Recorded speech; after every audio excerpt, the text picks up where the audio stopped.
Convento do Desagravo do Santíssimo Sacramento do Lourissal.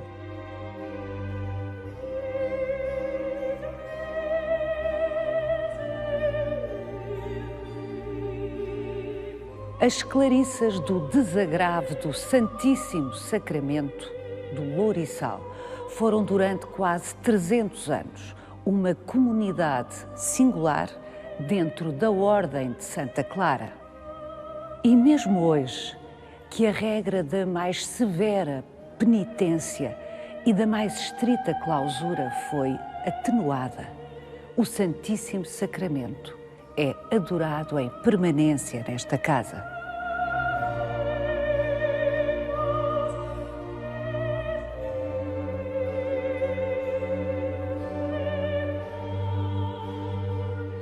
O mosteiro e a sua igreja só foram erigidos muitas décadas depois de um pequeno grupo de irmãs adoradoras do Santíssimo Sacramento se ter estabelecido no Lourissal.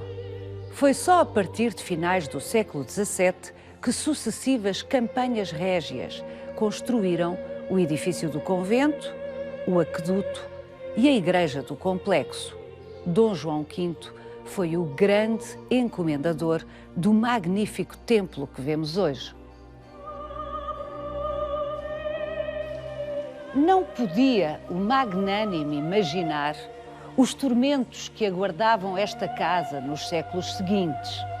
Perseguições, invasões, expulsões, só mesmo a devoção das Clarissas do Lourissal permitiu que hoje se possa afirmar que de todos os conventos da Ordem de Santa Clara, este é o único que se mantém com a família religiosa de origem. Para isso, muitos sacrifícios foram pedidos às irmãs, nomeadamente que comprassem o que era seu. Vai querer saber mais? Venha conosco nesta visita guiada.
Irmã Maria de Fátima, a primeira pedra deste convento, deste complexo conventual, foi lançada em 1690.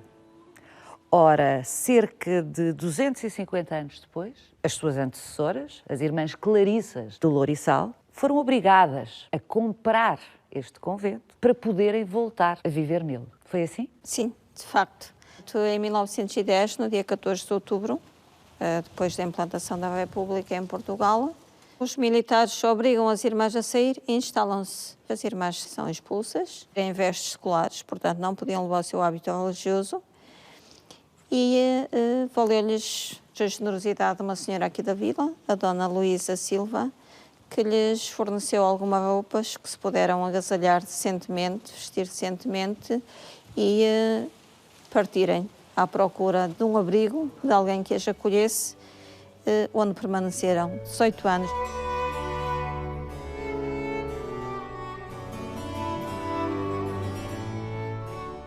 Havia um grupo de 5 irmãs que eram da Figueira da Foz, da zona do Alqueidão, a Mieira, e essas 5 irmãs terão vivido, supomos, em comunidade, clandestinamente, Seria também uma forma de se apoiarem mutuamente naqueles tempos de tanto sofrimento, vendo-se longe do seu convento que tanto amavam, da vida que tinham optado. E durante esse tempo todo em que as irmãs estiveram exiladas, o que é que acontece ao convento? Este destacamento militar mais tarde sai e dá lugar a um posto a Genieva, que se mantém aqui também muito pouco tempo, porque já em 1915 se falava na venda do imóvel do convento. Depois isso só vai acontecer definitivamente em 1927. Então, durante todo esse tempo, o convento esteve abandonado. Sim. As irmãs não podiam voltar, os militares tinham-se ido embora. Abandonado, e tudo aquilo que havia de maior riqueza era acolhido para os bens nacionais, e o convento fica, digamos, a saque, e quem pode entrar e quer levar alguma coisa, leva. As irmãs mais idosas que temos hoje ainda conheceram aquelas que regressaram. As que regressaram ao convento. Sim. Em 1928. Sim, a 17 de dezembro de 1927. As irmãs são obrigadas a comprarem a esta pública, um bem que sempre lhes pertenceu, o edifício conventual, para poderem regressar. Como é que as irmãs obtiveram dinheiro para adquirir, apesar de tudo, um complexo desta dimensão? A Madre Maria de Nazaré, a grande alma deste feito de ter adquirido aquele edifício tão amado que lhes pertenceu, o convento, era de uma família abastada e conseguiu, com os bens de família, os bens, a sua própria herança, e também, possivelmente, haveria certamente algumas ajudas do povo. É uma história agridoce, porque é uma história que, de alguma forma, encontra muitos congêneres no mesmo período em Portugal, porque é conhecida essa fase ferozmente anticlerical da Primeira República, mas que acaba por ter, neste caso, um desfecho heróico. Na nossa ordem, este é o único com esta faceta, ter de comprar e regressar.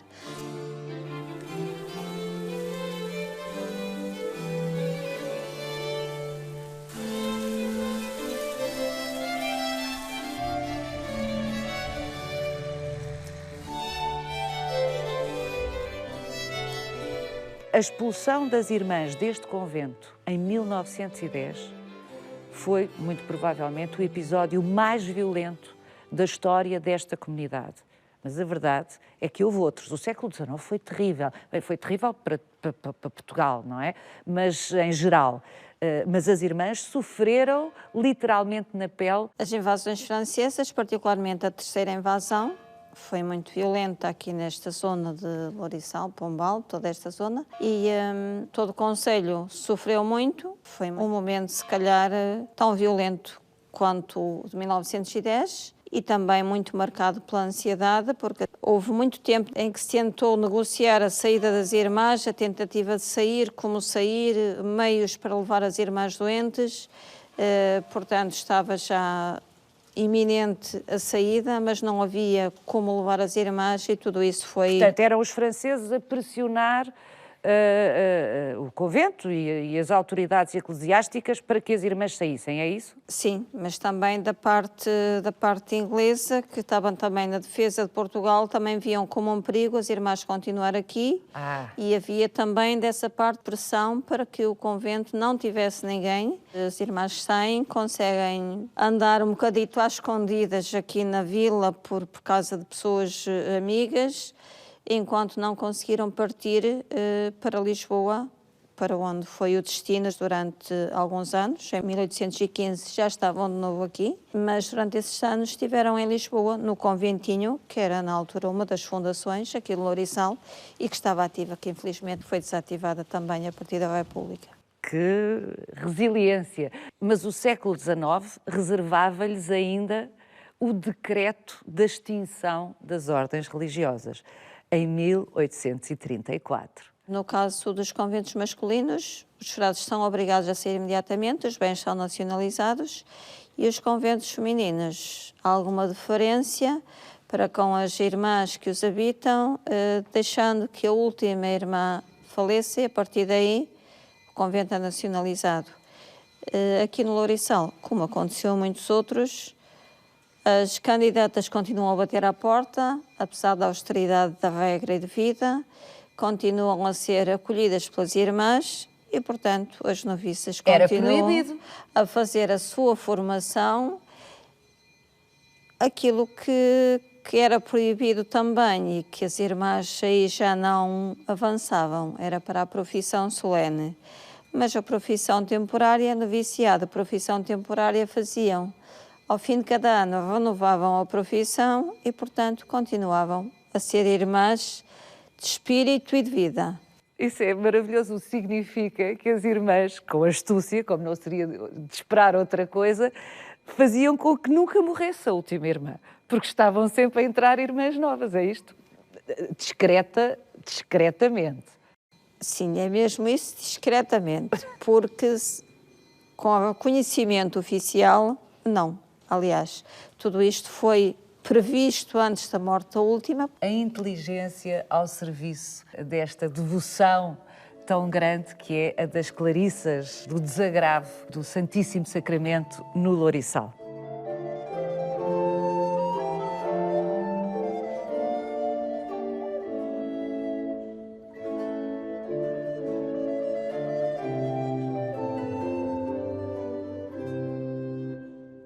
Então vamos entrar aqui.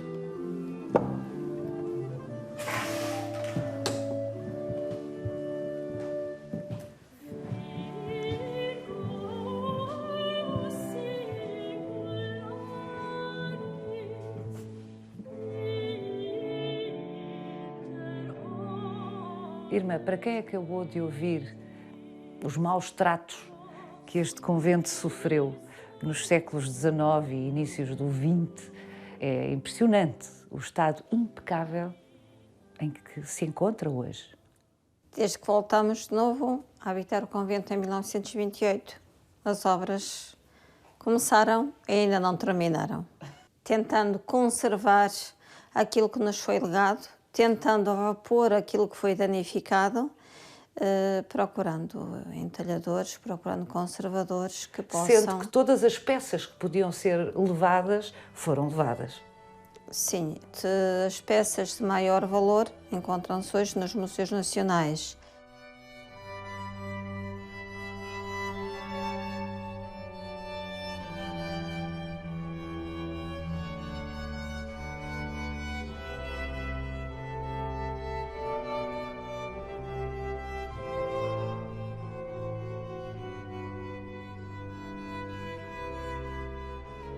É preciso uma grande resiliência face a tantas agruras e continuarem sempre a cultivar a beleza deste lugar. De Maria do Lado, a madre fundadora desta comunidade, também teve as suas dificuldades, os seus contratempos para levar para a frente uma vocação, fundar uma comunidade e que nós ainda hoje nos orgulhamos de manter. Temos a alegria de ter connosco ainda o espaço onde Maria do Lado viveu, nasceu e viveu. Quer dizer com isso que a casa onde a irmã Maria do Lado nasceu ainda é visitável aqui no Lourissal? Sim, quando o convento é construído, a casa onde viveu a Madre Maria do Lado, onde viveram as primeiras irmãs, fica integrada dentro do convento. Podemos ir ver. Ai, vamos!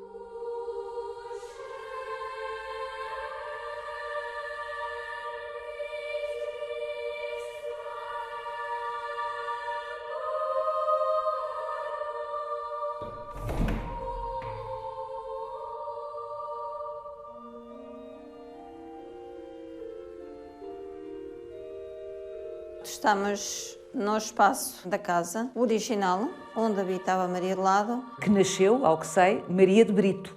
Maria de Brito é a filha mais velha do casal António do Rego e Maria de Brito. Ela tem o nome da mãe. A mãe também assim se chamava. Nasce a 24 de junho de 1605. Nasce aqui nesta casa que mais tarde é integrada no edifício conventual. Este espaço fazia parte da casa dos pais. Aqui fazia a sua oração E quando ela, com 24 anos, começa a ter as suas experiências místicas, é aqui que acontecem, no fundo, a história resume-se a uma profanação do Santíssimo Sacramento. Na noite de 15 para 16 de janeiro de 1630, a Igreja Santa Engrácia em Lisboa é assaltada, os altares são vandalizados, partidas as imagens e pregam as hóstias consagradas em madeira. E nessa mesma noite algo se passava aqui no Lourissal. Maria de Brito tinha então 24 anos, todas as noites ela descia aqui a este espaço, vinha do seu quartinho do primeiro andar, descia pela escada e vinha para este espaço fazer oração, depois de fazer os trabalhos domésticos.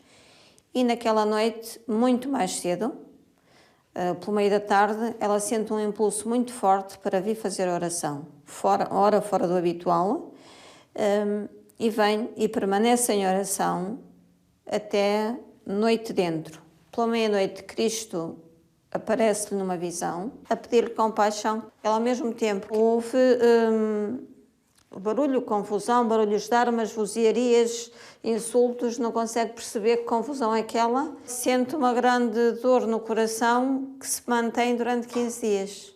E ela, sem saber o que se passava, o que se tinha passado. E só quando ela conta ao confessor aquilo que se passou, o confessor diz-lhe que nessa mesma noite, em Santa Engrácia, tinha havido uma profanação eucarística. Frei Bernardino das Chagas é que, ao perceber que tudo acontece à mesma hora, é feita a relação entre a visão de Cristo e tudo aquilo que acontece, que de facto as hóstias consagradas são pregadas em madeira. Cristo é ofendido na Eucaristia. Daí a expressão desagravo. Sim, a expressão desagravo é uma expressão Que está no nome, está inscrito no nome de origem. De origem, exatamente, sim, desta comunidade religiosa. No fundo, este nome é uma missão.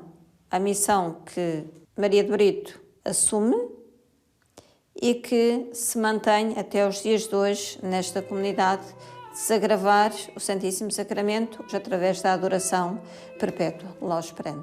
Permanente.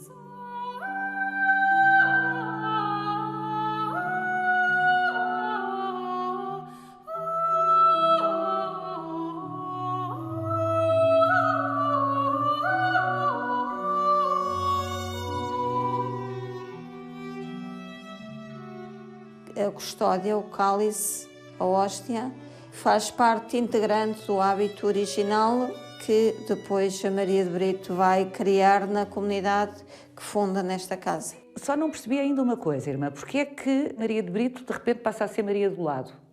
Maria do Lado é o nome com que de facto ela é hoje conhecida e é um nome que ela só assume no fim da sua vida, que é bastante curta. Uma vida que, com 27 anos incompletos,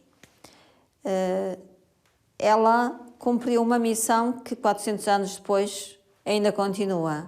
Ela, no fim da vida, diz ao seu confessor que Cristo já não a quer a seus pés, mas a chama para o seu lado, e aquilo que o confessor responde é, já que não teve nome em religião, chame-se agora Maria do Lado.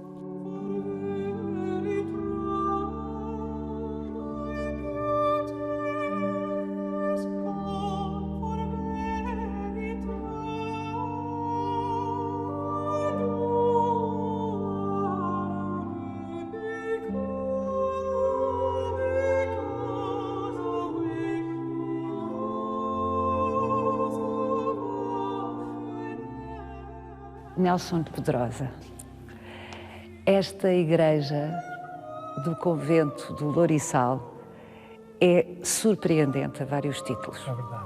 O interior da igreja contrasta bastante com a fachada do edifício e mesmo com o restante, os espaços do convento. Aqui houve uma grande intervenção do rei magnânimo, Dom João V. O barroco está aqui na sua exuberância.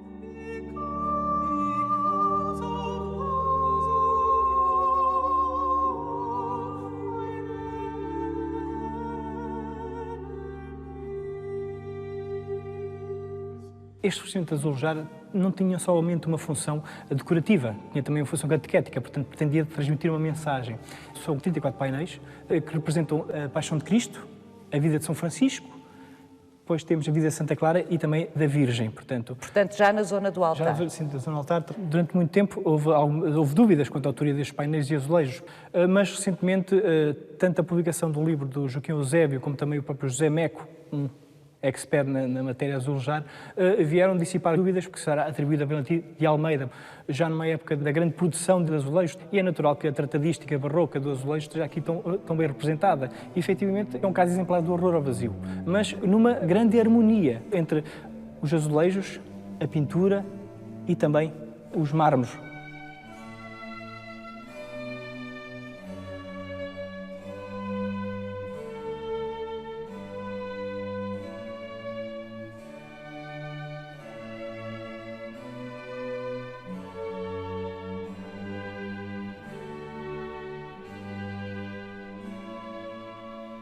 Todo o espaço foi pensado ao pormenor. Até porque, embora este convento seja de clausura, a comunidade, este espaço, podia frequentar. E era necessário que quem cá viesse, mesmo que não soubesse ler, pudesse olhar para estes painéis e depreender as mensagens que ali eram transmitidas. Todo este espaço é um espaço extremamente teatral nas suas representações e mesmo nos seus azulejos, todas as cenas são delimitadas por elementos arquitetónicos.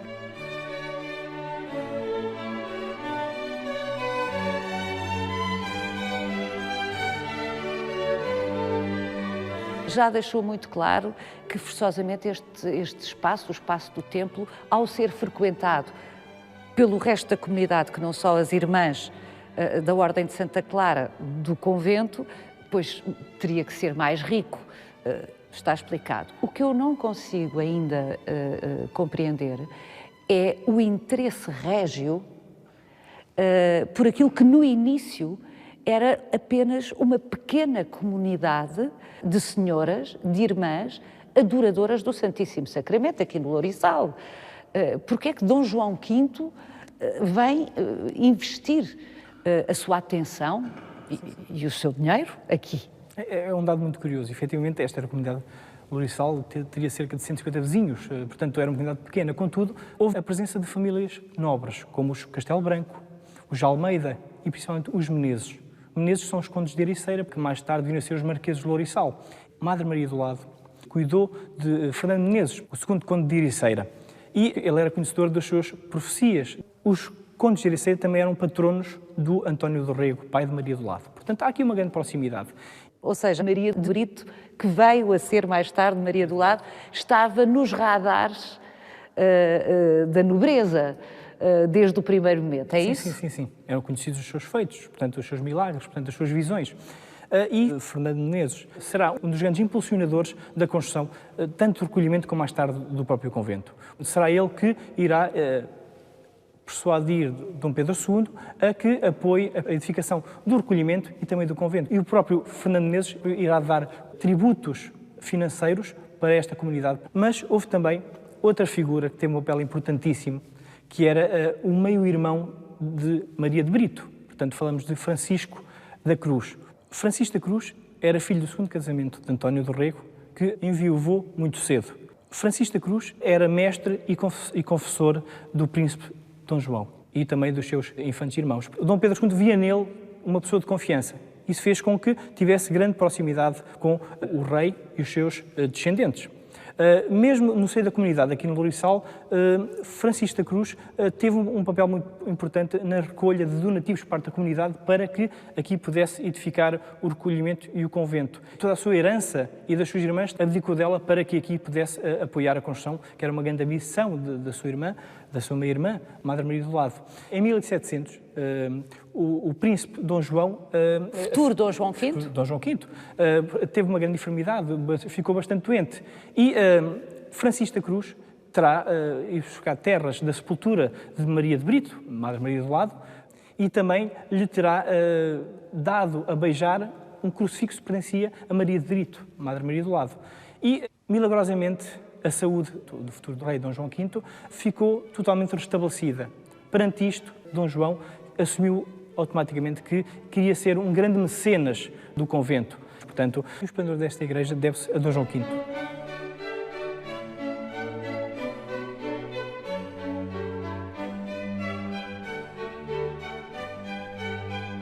E os altares são, de facto, uma obra fantástica de Carlos Mardel na sua concepção arquitetónica e a nível de escultura de António Bellini de Pádua. Eles têm uma característica muito singular, que é todo o seu cromatismo deriva não de uma pintura, mas sim da composição de vários mármores. Portanto, é uma composição de vários mármores, desde preto, cor-de-rosa, branco e amarelo, que lhe dão este aspecto pictórico bastante harmonioso. E de salientar aqui um pormenor muito engraçado, que esta igreja representa muito bem, que é o seu primeiro traço, o primeiro risco do arquiteto régio João Antunes, que é aqui as duas capelas laterais estarem então neste canto recortado, que é uma característica muito comum da arquitetura de João Antunes.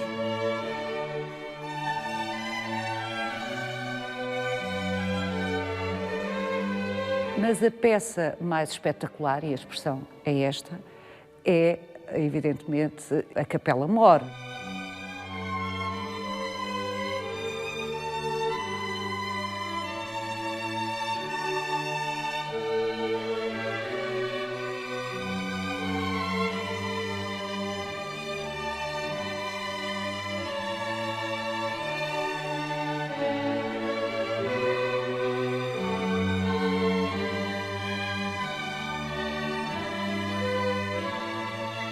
Durante séculos, as clarissas do desagravo do Santíssimo Sacramento do Lourissal só podiam participar da Eucaristia do coro alto, não podiam descer.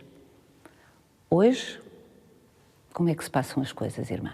Com o Concílio Vaticano II, alguma abertura, alguma atualização das normas da clausura.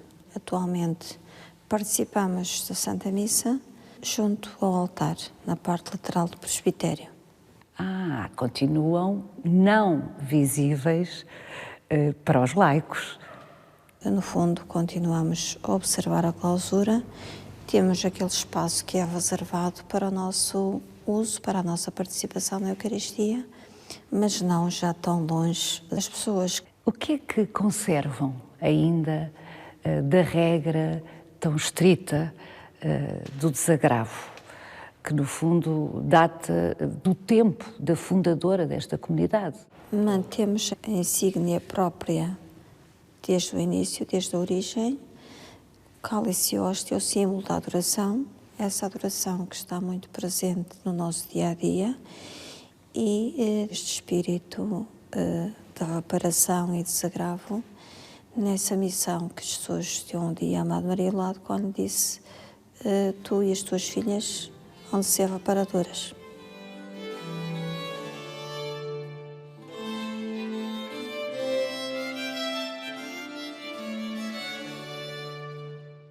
Siga-nos no Instagram, no Facebook e na nossa página, onde pode rever este e os outros Visita Guiada.